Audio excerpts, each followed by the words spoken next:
अधिकांश लोग जितना अपनी प्रिय चीज़ों के बारे में सोचते हैं और बातें करते हैं, उससे ज़्यादा वे अपनी अप्रिय चीज़ों के बारे में सोचते हैं और बातें करते हैं। और इस तरह अनजाने में ही वे अपने जीवन को सभी अच्छी चीज़ों से वंचित कर लेते हैं। नमस्कार दोस्तों, मैं डॉक्टर पूजा बागड़े। और ये जो अभी मैंने ऊपर लाइनें बोली, ये शक्ति जो बुक है, जिसे रोंडा बर्न ने लिखा है, वहाँ से ली गई हैं। तो उन्होंने क्या कहा है कि अगर हम अप्रिय चीज़ों के बारे में ज़्यादा बातें करते हैं, तो अनजाने में ही हम अपने जीवन को सभी अच्छी चीज़ों से, थोड़ी भी नहीं, सभी अच्छी चीज़ों से वंचित कर लेते हैं। मतलब हमारे जीवन में अच्छी चीज़ें आना रुक जाती हैं। अगर अच्छी चीज़ें आना रुक जाएँगी तो क्या आएँगी? वैसी चीज़ें जिन्हें हम पसंद नहीं करते हैं या जो हमारे जीवन में नकारात्मकता लेकर आती हैं। तो बहुत गहरी लाइनें हैं, आप इन्हें एक बार फिर से सुनिएगा।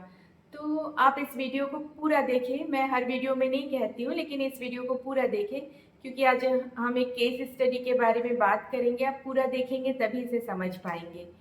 तो आज हम जिनके बारे में बातें करने करने जा रहे हैं, स्वर्गीय मीसा अग्रवाल जी।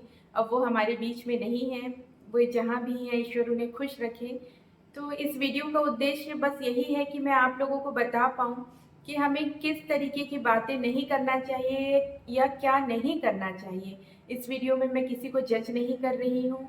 मैं अब थोड़ी-थोड़ी मैं सजग हो रही हूँ, मैंने जब से इस तरीके की बुक्स पढ़ना शुरू किया या लॉ ऑफ अट्रैक्शन की जर्नी में आगे बढ़ रही हूँ। तो एक बुक है 4 एग्रीमेंट्स करके, तो उसमें कहा गया है कि 2-4 एग्रीमेंट्स दिए गए हैं अपनी लाइफ को खुशहाल बनाने के लिए।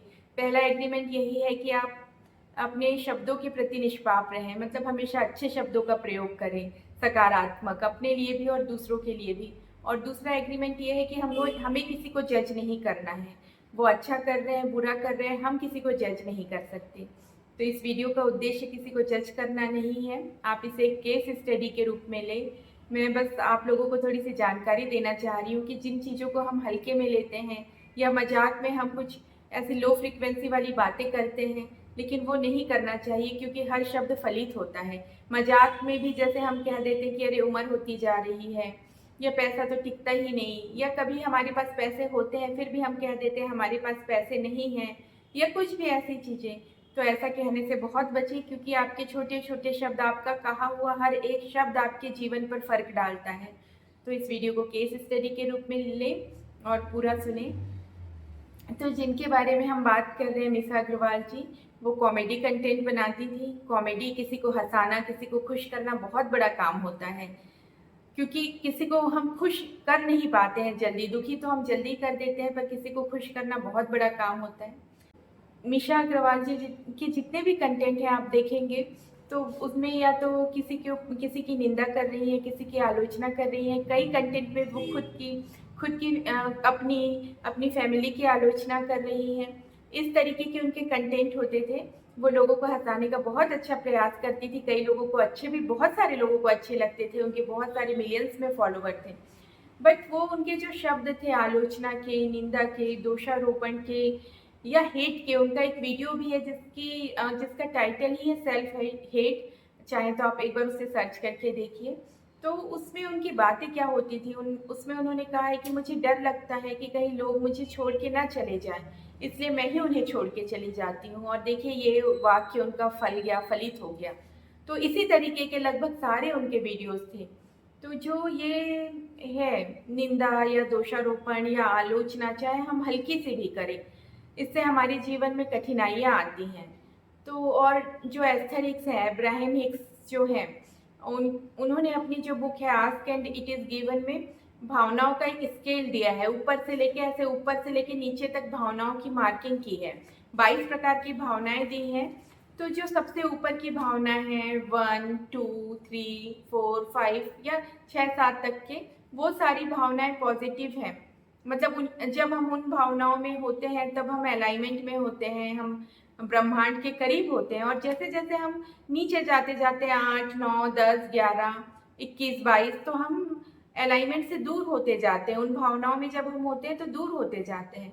तो अब्राहम हिक्स ने निंदा, दोषारोपण, आलोचना, इनको बहुत नीचे वाली भावनाओं में स्थान दिया है। 20 के बाद ही दिया है मेरे ख्याल से, एक बार आप देख लीजिएगा। तो बहुत नीचे वाली भावनाओं में दिया है, मतलब हम अलाइनमेंट में होते ही नहीं हैं।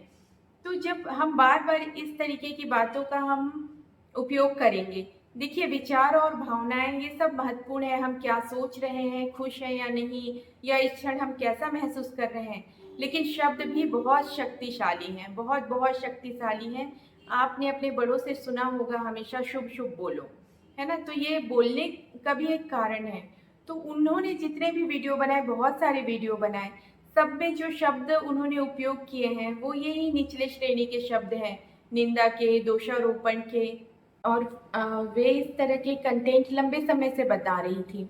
तो वो जिस तरीके के शब्द यूनिवर्स में भेज रही थी, वैसे शब्द, लो फ्रीक्वेंसी वाले शब्द उनके जीवन में कठिनाई, मुश्किलें, निराशा, दुःख, कुछ न कुछ नकारात्मकता लेकर आए। हम ये नहीं जानते कि किस तरीके से नकारात्मकता लेकर आए, पर किसी न किसी तरीके की नकारात्मकता ज़रूर ही उन्होंने लाई होगी, क्योंकि जिस तरीके से लॉ ऑफ ग्रेविटी हमेशा काम करती है, गुरुत्वाकर्षण का नियम हमेशा काम करता है, वैसे ही लॉ ऑफ अट्रैक्शन का नियम भी हमेशा काम करता है। जैसे हम अफ़र्मेशन बोलते हैं अपनी विश पूरी करने के लिए, तब हमें ये नहीं पता होता है कि ये किस तरीके से पूरी होगी, क्योंकि यूनिवर्स उसे पूरी कर देता है। जैसे हम बोलते हैं कि मेरी मंथली इनकम 50,000 हो गई है, या आई एम हैप्पीली मैरिड, या मुझे जॉब मिल गई है, या मैंने नया घर ले लिया है। ये जब हम बार-बार बोलते हैं, बार-बार बोलते हैं, भले ही बिना भावनाओं के बोलते हैं, फिर भी ये चीज़ें हो जाती हैं।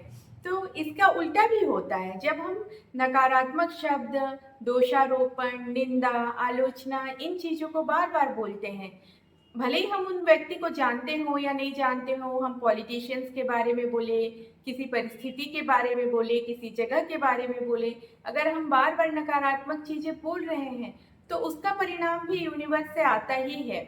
वो किस तरीके से आएगा वो हमें नहीं पता, पर वो उसका परिणाम भी आता है। जिस प्रकार से सकारात्मक शब्दों का परिणाम आता है, नकारात्मक शब्दों का भी परिणाम आता है। देखिए, इस यूनिवर्स में 2 व्यक्ति हैं ही नहीं है। इस यूनिवर्स में केवल एक ही व्यक्ति है, वो है आप। हम सब वननेस में हैं, चाहे आप कोई दूसरा व्यक्ति समझें, इस यूनिवर्स में हम सब जुड़े हुए हैं। हम सब उसी जो असीमित बुद्धिमत्ता का हिस्सा हैं। तो हम किसी और की तारीफ़ करते हैं, वो भी हमारे लिए है। अगर आप किसी की प्रशंसा कर रहे हैं, इस पर पूरा एक चैप्टर लिखा है अब्राहम हिक्स में कि सराहना का आवेश। अगर का आप किसी भी चीज़ की प्रशंसा कर रहे हैं, अपनी प्रिय जगह, वस्तु, अपनी कोई ड्रेस, तो आपके जीवन में अच्छी चीज़ें आती जाएँगी। वैसे ही आप किसी चीज़ की बुराई कर रहे हैं, तो आपके जीवन में वैसी ही चीज़ें आती जाएँगी। और आप किसी की बुराई कर रहे हैं, आलोचना कर रहे हैं, निंदा कर रहे हैं, तो आप किसी दूसरे की नहीं कर रहे हैं, अपनी ही कर रहे हैं, ये बात आप समझिए। अगर आप किसी और की प्रशंसा कर रहे हैं, तो आप अपनी ही प्रशंसा कर रहे हैं। यूनिवर्स आपको वैसी चीज़ें और देगा। तो आप ये बात समझ जाइए कि 2 कोई नहीं है यूनिवर्स में, बस एक ही व्यक्ति है, वो आप हैं। तो यूट्यूब पर एक अंजना रितोड़िया मैडम हैं, बहुत अच्छा बताती है लॉ ऑफ अट्रैक्शन के बारे में, मैंने भी बहुत कुछ सीखा उनसे। तो वो जब बताती हैं कि वो पहले जब शब्दों के प्रति अवेयर नहीं थी, तो उन्होंने जोक-जोक में बहुत सारी ऐसी चीज़ें की, जिनका उनकी लाइफ़ में नेगेटिव असर हुआ, कहीं। तो वो कहती हैं कि जब वो दोस्तों के साथ मिलती थी और कभी गाने-वाने कहा जाता था, तो वो एक लाइन हमेशा गाती थी कि चले ही जाना है, नज़र चुरा के तुमको तो थामी थी मेरी कलाई क्यों, इस टाइप का कुछ है ना वो, जया भादुड़ी और संजीव कुमार का गाना। तो वो इस लाइन को हमेशा गाती थी, और वो अवेयर नहीं थी, बाद में उनका डिवोर्स हो गया अपने हस्बैंड के साथ। तो उनके गाने में हाइलाइट क्या हो रहा था? उनके गाने में हाइलाइट हो रहा था चले ही जाना है। तो वो इस तरीके से उनके हस्बैंड चले गए, उन्हें छोड़ के, दुनिया से नहीं, उन्हें छोड़ के चले गए। तो आपके शब्द आपके जीवन में हमेशा फलित होते हैं, इसलिए हमेशा अच्छे शब्द बोलें। नकारात्मक शब्द या किसी की आलोचना, निंदा, इससे हमेशा बचें। Power of your subconscious mind में जोसेफ मर्फी ने एक घटना का उल्लेख किया है, डॉक्टर जोसेफ मर्फी ने, कि एक व्यक्ति था, तो उसकी बेटी को एक बहुत दुर्लभ बीमारी थी। वो बहुत उसका ट्रीटमेंट करा रहा था, लेकिन कोई सफलता नहीं मिल रही थी। तो वो हमेशा बोलता रहता था कि अगर मेरी बेटी ठीक हो जाए तो मैं अपना एक हाथ दे दूँगा। मतलब मेरी बेटी ठीक हो जाए, उसके एवज़ में मैं अपना दाहिना हाथ भी देने के लिए तैयार हूँ। तो इसी तरीके से एक दिन ट्रीटमेंट कराते-कराते उसकी बेटी ठीक हो गई। और फिर क्या हुआ? फिर ये हुआ कि एक एक्सीडेंट में उसका दाहिना हाथ कट गया। तो अपने शब्दों के प्रति बहुत जागरूक रहें, जो चाहिए वही बोलें, नकारात्मक शब्दों का प्रयोग ना करें। बहुत तो अवेयर हो गए होंगे कि शब्दों में कितनी शक्ति है, और आप सब समझदार हैं, आप अच्छी चीज़ें ही चुनेंगे। तो मैं तो चाहती हूँ आप सबका जीवन बहुत मंगलमय हो, मेरी शुभकामनाएँ आपके साथ हैं। और मैंने एक और वीडियो बनाया है कि शब्दों की शक्ति या शब्दों की शक्ति का प्रयोग कैसे करें अच्छी चीज़ें लाने के लिए जीवन में, किस तरीके से हम केवल शब्दों से ही हमारे अपने जीवन को खुश या सुखी बना सकते हैं। तो उस वीडियो को भी देखें, लिंक मैंने दे दिया है। और मेरा वीडियो देखने के लिए धन्यवाद।